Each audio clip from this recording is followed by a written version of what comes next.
გამარჯობათ, მე ვარ ვახო, რესტორან ბევრი შევზარეული. დღეს მოვამზადებთ ღორის მწვადს, გვაქვს სუკი. დავიწყებ ამის დამუშავებას და აგიხსნით როგორ მზადდება გემრიელი და წვნიანი ღორის მწვადი. Let's go.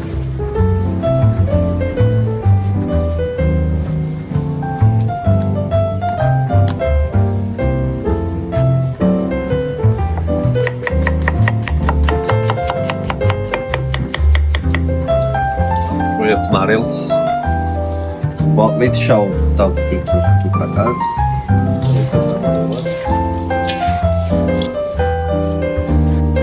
ეს არის ჩვენი მარინადი. დავაცადოთ დაახლოებით 25 წუთი, 30 წუთი, შემდეგაც უკვე მოვათავსებთ შამპურზე. ამაზე დაგება და სწორედ. რადგან ორივე მხრიდან თანაბრად შეიცვლას.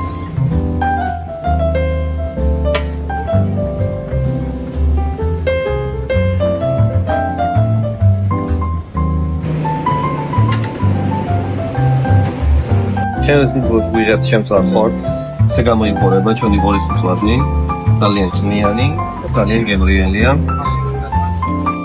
მარტივი ხელის მოძრაობით ვაცლით. შემდეგ უდგებით გასერვირებას. გვჭირდება ხახვი, თვითონ დაჭრილი.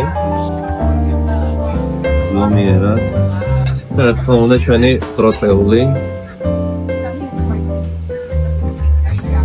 გვაქვს ოჯახურად შემწვარი კარტოფილი.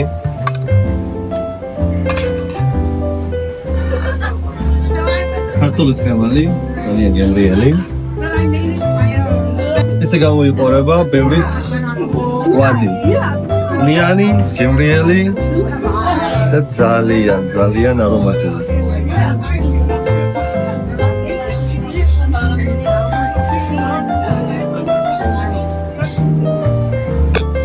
Cheers.